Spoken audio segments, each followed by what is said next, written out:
Boa noite a todos, que a paz de Jesus seja com a tua vida, com a tua família. Quero agradecer a Deus por mais essa oportunidade, glorificar ao Senhor por esse privilégio de estar aqui para compartilhar com você mais uma vez a palavra de Deus, mais uma semana que Deus nos sustenta, mais uma semana que Deus tem sido bom para conosco e tem nos guardado, tem nos sustentado até aqui, e estamos novamente aqui juntos para cultuarmos a Deus e para ter esse momento todo especial de meditarmos na sua palavra, de estar dispostos a receber o que Deus quer comunicar ao nosso coração nessa noite. Quero convidar você a dirigir a Deus um momento de oração. Peça para que Ele fale ao teu coração nessa noite, para que Deus possa ministrar profundamente na sua vida e conduzir você ao propósito dEle em o nome de Jesus. Pai, nós te agradecemos por essa oportunidade que o Senhor nos dá de mais uma semana estarmos aqui juntos para meditarmos na Tua Palavra, para cultuarmos o Teu nome, e a minha oração, Deus, é que a Tua presença, ela seja uma realidade, tanto aqui comigo, como também, Senhor, na vida, na casa de cada um dos Teus filhos, de cada um, Senhor, dos nossos irmãos e amigos que estão orando juntamente comigo, assistindo esse culto. Pai, em nome de Jesus, Senhor, que seja um tempo precioso e que o Teu Espírito possa, Senhor, trazer revelação e entendimento da Tua Palavra, alinhando o nosso coração com o Teu, em o nome de Jesus. Eu quero meditar com você em 1 Reis, no capítulo 17, a partir do versículo 1. Então, você que tem a sua Bíblia, abra e nós vamos estar lendo e meditando nesse texto e que Deus possa comunicar ao teu coração nessa noite, conduzindo você ao propósito dele. Diz assim, 1 Reis, capítulo 17, do versículo 1 até o versículo 6. Então Elias, o tisbita, dos moradores de Gileade, disse a Acabe: vive o Senhor, Deus de Israel, perante cuja face estou, que nesses anos nem orvalhos, nem chuva haverá, senão segundo a minha palavra. Depois veio a ele a palavra do Senhor, dizendo: vai-te daqui e vira-te para o Oriente, e esconde-te junto ao ribeiro de Querite, que está diante do Jordão.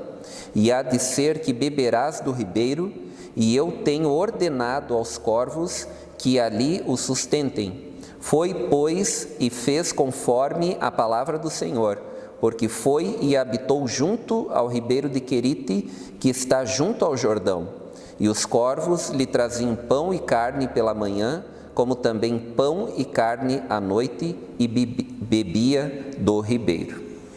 Então esse é um texto que fala de quando Elias aparece aqui nesse cenário, e Elias é um grande profeta, conhecido por nós, a gente fala muito a respeito do profeta Elias, e aqui é quando ele surge, né? Quando ele aparece então pela primeira vez, e ele então aparece num cenário totalmente onde Deus não estava aprovando. A Bíblia fala que o rei de Israel na época, naquele tempo, era o rei Acabe, e o rei Acabe, diz a palavra, que estava fazendo o que era mal aos olhos do Senhor. Era um rei que casou com uma mulher chamada Jezabel, e essa mulher era pagã, adorava e servia a outros ídolos, a outros deuses, ao deus Baal, e Acabe, o rei, então, por ter se casado com Jezabel, instituiu então o culto a Baal nesse tempo, nessa época, o Deus que era considerado o Deus da fertilidade, o Deus das chuvas, e era esse o cenário que Elias aparece. Um cenário de idolatria, de corrupção, onde as pessoas haviam abandonado o Deus verdadeiro, e então Elias aparece. Elias surge nesse momento, nesse cenário, totalmente desaprovado por Deus. A Bíblia até fala no capítulo anterior que Acabe, ele irritou a Deus muito mais do que os outros que também fizeram o que era mal aos olhos do Senhor. Então era um cenário de desaprovação, onde o rei e também estava conduzindo as pessoas à idolatria, a colocar o seu coração e a sua confiança num Deus que não era real, que não era verdadeiro, acreditando que Ele era o Deus da chuva, que Ele era o Deus que trazia fertilidade para o solo e produtividade para a vida deles. E então Elias, conduzido, guiado, totalmente dirigido por Deus, aparece nesse cenário. E é interessante que o texto não traz uma clareza a respeito da família de Elias, de quem eram os seus pais, de qual família ele pertencia, mas apenas a referência da sua cidade. Mas o que deixa muito claro aqui nesse texto é a identidade que Elias carregava. E a identidade de Elias estava totalmente firmada no Senhor. Por isso que ele chega, se apresenta ao rei Acabe, e ele diz que ele estava sendo um representante do Deus de Israel, a quem ele era servo, cuja face estou, Elias falou. Então nós vemos que Elias está totalmente associado, conectado com Deus. A sua identidade estava firmada em Deus e ele se apresenta como servo do Senhor. Elias, se você ler sobre ele, ler sobre a sua história, você vai perceber algo muito claro, a conexão que o profeta, que Elias tinha com o Senhor, com Deus. É por isso que no próximo versículo, no versículo 2, diz que então veio a palavra do Senhor dirigindo Elias naquele momento. Elias dá a palavra para Acabe e depois de ter entregue aquela palavra a Acabe que não iria chover nos próximos anos, no próximo tempo, não iria mais chover sobre Israel, e entrega aquela palavra, não haveria chuva nem orvalho. E então, depois de ter entregue aquela palavra, Deus comunica algo ao coração de Elias e conduz ele a um lugar chamado Ribeiro de Querite. Lá, diz o Senhor, que iria sustentá-lo e que também ele poderia, enquanto houvesse a seca que ele havia anunciado, poderia estar bebendo então daquele ribeiro, daquele pequeno riacho. O que nós vemos então na vida de Elias é a sua conexão com Deus, a sua conexão com a voz de Deus. Deus conduziu ele e a sua profundidade no relacionamento com Deus faz com que ele tenha uma palavra ao rei da nação, que ele carregue uma palavra que foi dirigida ao rei, que era o representante de toda aquela nação. Elias tinha um relacionamento tão profundo com Deus e a sua percepção, sensibilidade ao ouvir a Deus, ela estava tão aguçada que ele então se tornou responsável, aquele a quem Deus usou para trazer uma palavra para toda aquela nação. Naquele momento então de seca, quando ele havia declarado que não iria mais chover, Deus conduz Elias a um lugar de descanso, mesmo em meio a uma crise nacional. Elias é conduzido a um lugar de descanso, de cuidado, e a palavra de Deus fala lá em Hebreus capítulo 4, que aqueles que creem entram no seu descanso. Há um lugar de descanso para a sua vida, há um lugar de descanso para a minha vida, e esse lugar não faz referência a um dia ou a um lugar específico. O descanso descrito na palavra não é um lugar e não é um dia específico. O descanso é Cristo. É quando você confia a sua vida em Cristo, quando você coloca a sua vida em Jesus, você crê na sua obra e, como está na palavra, que Ele é o sim e o amém de todas as promessas de Deus. Nele nós temos o sim e o amém. Você pode então descansar e encontrar paz para a sua vida. Ele, Cristo, também é o nosso mediador entre Deus e os homens. É aquele que por meio dele nós temos paz com Deus.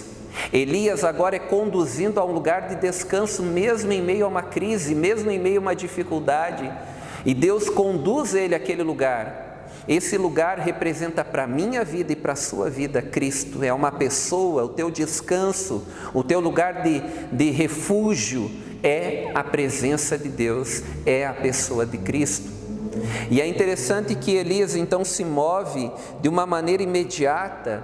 Elias é alguém que obedecia a Deus de uma maneira imediata, porque no versículo 2 fala que Deus fala com Elias, e no versículo 5 fala que Elias fez conforme a palavra do Senhor. Elias tinha um coração submisso à voz de Deus. Elias tinha um coração voluntário, obediente àquilo que ele estava ouvindo de Deus. O que eu quero falar com você nessa noite é que Deus vai comunicar a sua palavra ao teu coração, à medida que você estiver disposto a ouvi-lo e também a obedecê-lo. Às vezes nós queremos que Deus fale conosco, quando muitas vezes aquilo que Deus já comunicou ao nosso coração, que você já teve entendimento, já teve revelação, você ainda não se movimentou naquilo que Deus trouxe clareza à tua vida. Não houve ainda um passo de obediência, um passo em direção àquilo que Deus tem comunicado à tua vida. Deus sim, Ele vai falar com você. Deus vai trazer revelação e entendimento da sua palavra, à medida que Ele encontrar em você uma disposição de obedecê-lo. A palavra em hebraico Shema é a mesma palavra tanto para ouvir quanto para obedecer nas Escrituras. Ou seja, para Deus não está desassociado ouvir e obedecer. Então ouça o que Deus está comunicando ao teu coração, mas também obedeça, caminhe, tome uma posição em direção àquilo que Deus está falando com a sua vida. E Deus fala com Elias dizendo: vai até o ribeiro, porque eu já ordenei que corvos o sustentem, venham alimentar você durante esse período. E Elias vai até lá, confiando no método de Deus, confiando na forma de Deus agir, confiando na maneira e no tempo de Deus. Às vezes nós queremos que Deus, Ele responda à nossa vida, ou Ele faça na nossa vida como nós queremos, no tempo que nós queremos. O que nós vemos aqui é que Elias estava se movendo em direção àquilo que Deus havia comunicado, àquilo que Deus havia falado, mas confiando também no método de Deus. E se Deus disse que enviaria corvos para o alimentar, Deus os enviaria, e ele acreditava nisso. O que eu quero é que você, nessa noite, em o nome de Jesus, possa se mover em fé, crendo naquilo que Deus disse, que Deus é fiel para cumprir a sua palavra. Aquilo que Deus falou, Ele é fiel para cumprir. Que você se mova, a sua vida se mova sempre a esse lugar de obediência e confiando no método de Deus, na maneira de Deus fazer, na maneira de Deus agir. Permita Deus ser Deus sobre a sua vida e agir na sua vida, prover na sua vida da maneira dele. Às vezes, no momento de crise, os corvos para você são a tua família, que vão se colocar nesse lugar de auxiliar você, de ajudar você. Em alguns outros momentos serão amigos, irmãos da igreja, serão clientes para você que tem alguma empresa, algum comércio, que são fiéis em um momento de crise, em um momento de dificuldade. Deus sempre vai usar os seus meios para nos abençoar, e Ele usa quem Ele quer, Ele age da maneira que Ele quiser. O que Ele precisa encontrar em nós é um coração confiante na sua provisão, na sua palavra e na maneira dEle agir. O texto ele continua, e aí o verso 7 diz: e sucedeu que, passados dias, o ribeiro secou, porque não tinha havido chuva sobre a terra. Então veio a ele a palavra do Senhor dizendo: levanta-te, vai para Sarepta, que é de Sidom, e habita ali, e eis que eu já ordenei uma mulher viúva que o sustente.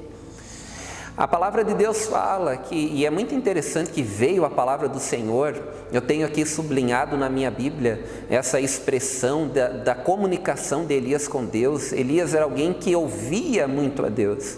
Deus estava falando ao coração de Elias, ele realmente vivia solitude, era alguém que naquele momento que estava no ribeiro, que poderia estar vivendo solidão, se achando só, sozinho, não, ele estava em solitude, na presença de Deus, em comunhão com Deus, e é por isso que Deus, quando o ribeiro acaba, devido à seca, à falta de chuva, ele recebe uma nova direção para a vida dele.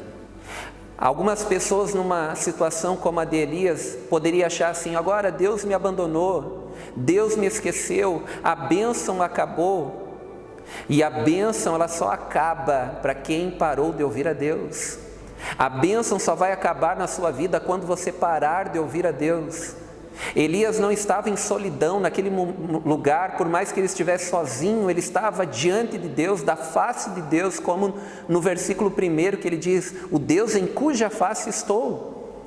Ele vivia uma vida diante de Deus e naquele momento, naquele período de tempo que ele esteve naquele ribeiro, mesmo diante da sequidão, mesmo diante da falta de chuva e vendo que aquele ribeiro estava secando, a sua confiança em Deus permanecia intacta, ele permanecia confiante em Deus. Como está a tua vida em meio à crise? Como está a tua vida em meio à pandemia? Como está a tua vida em meio às dificuldades, em meio à enfermidade? A tua fé continua convicta num Deus que faz, num Deus que age, num Deus que está cuidando da sua vida? Elias entende que por mais que o ribeiro tivesse secado, a bênção de Deus não havia acabado.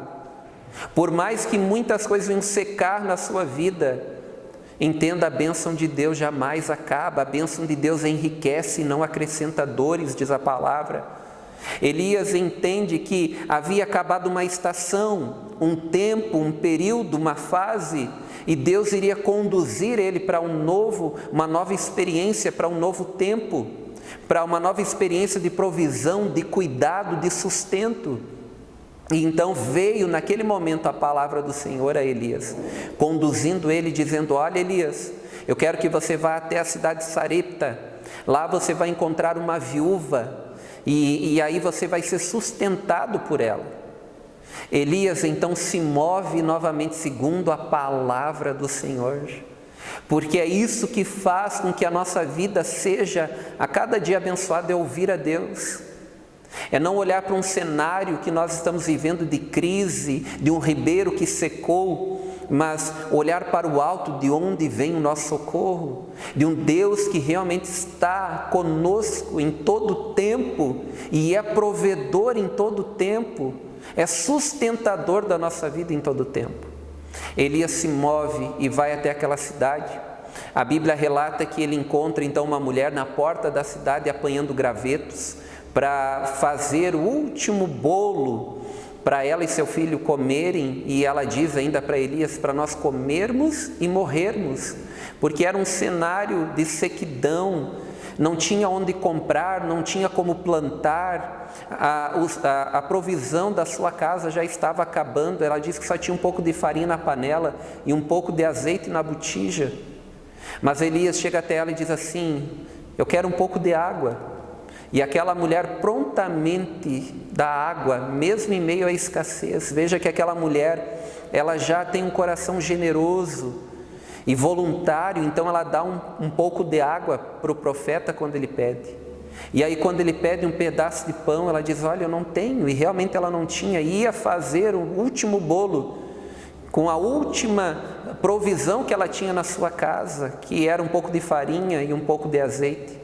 E aí Elias diz assim, eu quero que você faça um pequeno bolo e dê primeiro para mim, e depois coma você e seu filho, porque assim diz o Senhor, a farinha da tua panela não acabará, e o azeite da botija não faltará, até que volte a chover sobre Israel. Aquela mulher recebe aquela palavra, e ela se move debaixo daquela palavra profética. Entenda, haverá momentos que Deus vai falar diretamente ao teu coração, E haverá outros momentos que Deus vai usar alguém para falar, para liberar uma palavra sobre a sua vida. A Bíblia fala que aquela mulher, ela não recebe uma palavra diretamente de Deus, mas diretamente de Deus através de Elias, do profeta.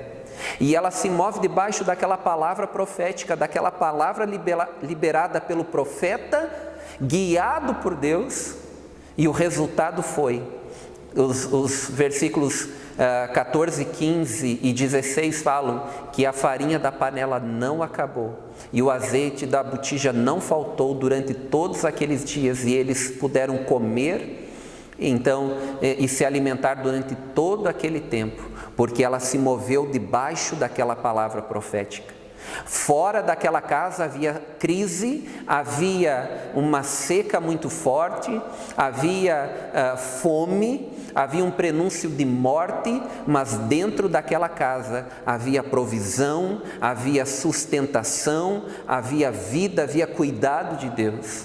Quando aquela mulher, ela se move debaixo da palavra profética, debaixo da palavra do profeta, daquilo que Deus estava comunicando, a sua casa foi guardada mesmo em meio ao caos, mesmo em meio à seca, mesmo em meio à falta de chuva. Deus se revela para aquela mulher como alguém que realmente cuida, Deus de órfãos e viúvas, Deus que cuida dos seus.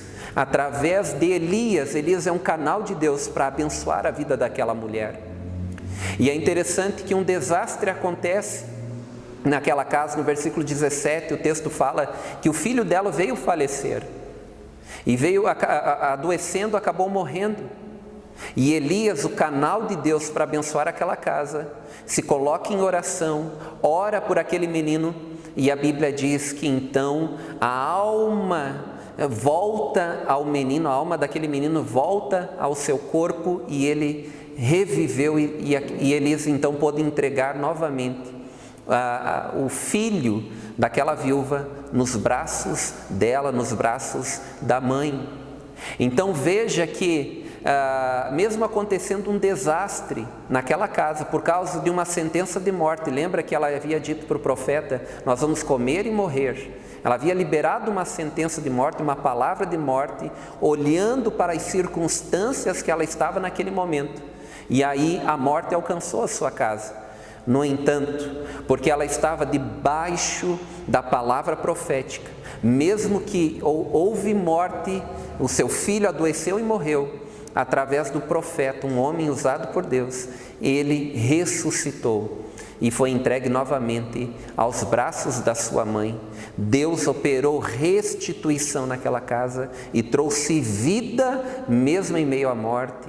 O que eu quero dizer para você é que você não venha olhar para a sua vida ou raciocinar a tua vida a partir do que você está vivendo, que você não venha determinar a tua vida segundo as circunstâncias que você está vivendo, segundo a crise que você está vivendo, mas que você possa confiar no cuidado de Deus, na provisão e no sustento de Deus. Se mova debaixo de uma palavra, da palavra de Deus, não da sua palavra, não da palavra dos homens, mas de uma palavra que vem diretamente de Deus.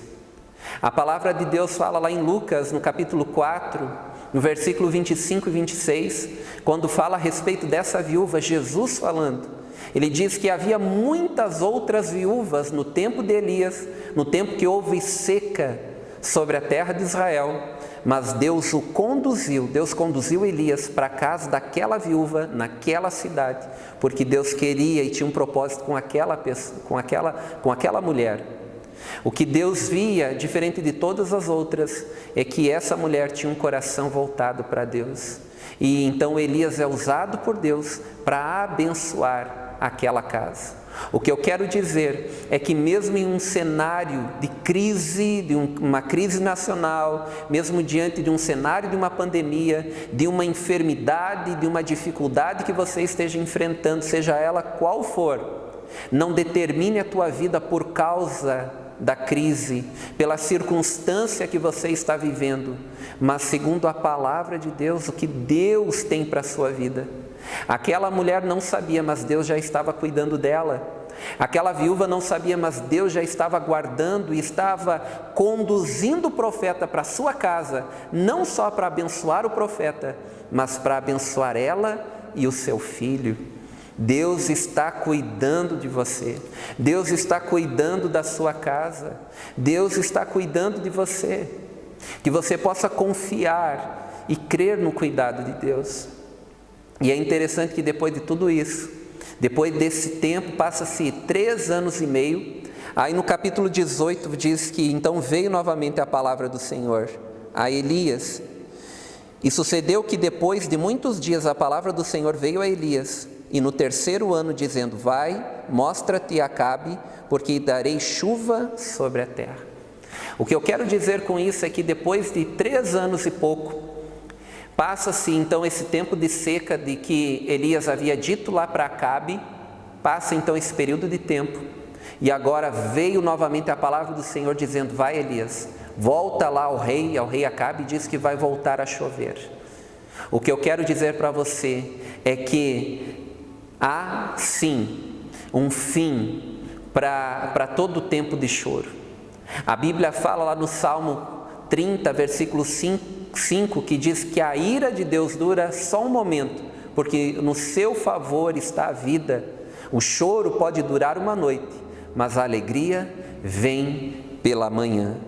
Quem sabe as pessoas às vezes acabam pensando que essa crise não vai acabar, essa situação que eu estou vivendo não vai terminar, esse momento de sequidão não vai acabar na minha vida. Assim como os dias de prosperidade também passam, eu quero que você entenda que os dias de dificuldade também vão passar. O choro dura só uma noite, mas a alegria vem pela manhã. Aquele momento de sequidão que eles estavam vivendo chegou o seu fim. E Deus traz uma palavra novamente ao profeta: vai e mostra-te a Acabe, porque eu vou fazer voltar a chover sobre Israel. E é interessante que passa aqui toda uma história, quando Elias enfrenta os profetas de Baal no Monte Carmelo, Deus envia fogo. Leia depois os próximos, a continuação do capítulo 18. Mas é interessante que depois de Deus ter se revelado como Deus de Israel, onde o povo de Israel começou a declarar que só o Senhor é Deus, aí Elias então volta a subir ao Monte Carmelo, e a Bíblia fala que ele vai orar para que Deus envie chuva. Deus havia falado que enviaria, mas veja que Elias continua orando. O que eu quero dizer para você é que você precisa continuar orando, mesmo diante da palavra que Deus falou a você. Você precisa continuar caminhando na direção dessa palavra, daquilo que Deus tem comunicado ao teu coração, num ambiente de oração, para que no nome de Jesus aquilo que Deus já determinou e já falou na sua vida se cumpra. A Bíblia fala que Elias então vai lá e ora por 7 vezes, até que um companheiro dele, o seu servo, ele diz assim: agora estou vendo uma nuvem do tamanho da mão de um homem. E aí Elias diz: então esse é o sinal, vai e fala para Acabe, o rei Acabe, que está vindo chuva sobre Israel, abundante chuva sobre Israel. O que eu quero dizer é que há um sinal de Deus para a sua vida. Quando você está no momento de crise e de dificuldades, entenda, Deus já tem um sinal para a sua vida, é você que não está percebendo. Elias está orando e ele está se colocando diante de Deus, e ele está orando e ora por 7 vezes, ele não desiste, é uma oração fervorosa, perseverante. E o texto relata que enquanto ele orou, na 7ª vez, então aquele servo de Elias vê um sinal, que era a nuvem do tamanho da mão de um homem. Era pequeno, era um pequeno sinal. No entanto, era o que Elias precisava para saber que era o momento de chuva, que Deus estava findando aquele momento de crise, de sequidão, e trazendo chuva novamente para a terra. Tiago, no capítulo 5, no versículo 16 ao 18, fala também de Elias. Diz assim: a oração de um justo é poderosa e eficaz. Elias era humano como nós. Ele orou fervorosamente para que não chovesse, e não choveu sobre a terra durante 3 anos e meio.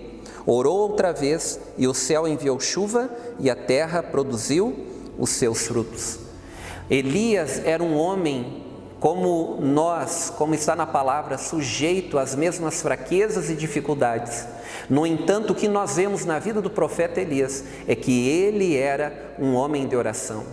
Era um homem que orava e a sua oração estava alinhada com a voz de Deus, com a palavra de Deus. Estava alinhada com a vontade de Deus. Então, quando ele orou para que não chovesse, não choveu. E quando orou para que chovesse, choveu. Porque a oração de Elias estava alinhado com a voz, com a vontade de Deus. 1 João capítulo 5, versículo 14 diz que esta é a confiança que temos ao nos aproximarmos de Deus, que se pedirmos alguma coisa de acordo com a sua vontade, Ele nos ouve. O que eu quero incentivar a você é que a sua oração, o seu devocional, o seu tempo com Deus, o seu momento de solitude de estar diante de Deus, possa fazer com que você ore a Deus, mas uma oração que está alinhado com a vontade de Deus. Uma oração que está sujeita à vontade de Deus, que quer se submeter à vontade de Deus. Veja que João ele fala que a oração que Deus ouve, que Deus atende, é uma oração alinhada com a vontade dEle, que está relacionada, uma oração que está relacionada à natureza de Deus, ao caráter de Deus, cheia de fé, de justiça. Não é uma oração para impor a Deus a nossa vontade, mas é uma oração para se submeter à sua vontade. O que eu quero nessa noite, trazendo essa palavra, é que o teu tempo com Deus, o teu devocional, o teu momento que você tem com Deus de oração, possa conduzir você a esse período, um período de submissão à vontade de Deus. Que o que você esteja orando nesse tempo não seja apenas o que você quer, mas o que você precisa. Que o que você esteja orando esteja alinhado com o que Deus está comunicando ao teu coração, a revelação da sua palavra, e você se mova nessa direção, naquilo que Deus está comunicando a você, naquilo que você está orando, percebendo o sinal e vivendo aquilo que Deus já escreveu e já desenhou para a sua vida. Eu quero convidar você para nós dirigirmos a Deus um momento de oração e que Deus conduza você a esse lugar de sensibilidade, de uma percepção à voz de Deus que conduza você a se mover e orar por aquilo que Deus está comunicando, por aquilo que Deus está falando. Pai, no nome de Jesus, nós nos colocamos na Tua presença. Obrigado, Deus, por esse tempo, por esse momento tão precioso que tivemos aqui, pela Tua palavra tão reveladora aos nossos corações. E eu oro, Deus, para que o Senhor possa conduzir os Teus filhos a esse lugar de submissão à Tua vontade e à Tua voz. Que o nosso tempo, Pai, nosso período de oração, que o nosso culto a Ti possa sempre nos conduzir a um lugar, Senhor, de alinhar a nossa vida, de alinhar as nossas orações com a Tua vontade, com o que o Senhor está falando. Que assim como vimos hoje, Senhor, na vida de Elias, um homem que era como nós, Senhor, sujeito às mesmas fraquezas, diante das mesmas dificuldades, mas que o Senhor respondia às suas orações. Que o Senhor nos conduza a esse lugar, a um coração voluntário, a um coração que ouve a Tua voz e imediatamente tem o desejo de obedecê-lo, e que a gente possa ser, Senhor, levado a esse lugar de obediência e de cumprimento da Tua palavra e da Tua vontade. Eu oro, Pai, que no nome de Jesus, essa vida, Pai, que está orando juntamente comigo, possa ter uma visão mais clara a respeito da Tua vontade.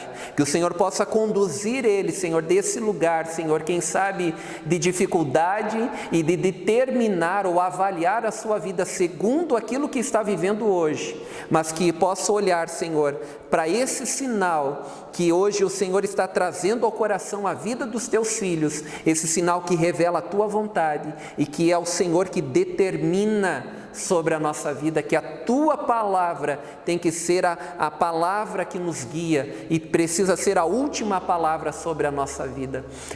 Pai, em nome de Jesus eu oro para que os Teus filhos sejam conduzidos a esse lugar de fé e confiança confiança na sua palavra, sendo levados, Senhor, a viver milagres na sua vida, na sua casa ou aonde estiverem, porque estão totalmente conectados com a tua voz e com a tua presença, em o nome de Jesus. Que Deus conduza você a esse lugar de percepção, de sensibilidade à voz de Deus, mas que também Deus encontre no teu coração um desejo de obedecê-lo e viver o que Deus tem para a sua vida. Elias viveu muitos milagres e foi usado por Deus para fazer muitos milagres. Que assim seja a minha e a sua vida, que a gente seja conduzido e guiado pelo Espírito Santo de Deus, à vontade de Deus. Um grande abraço, que Deus abençoe a sua vida.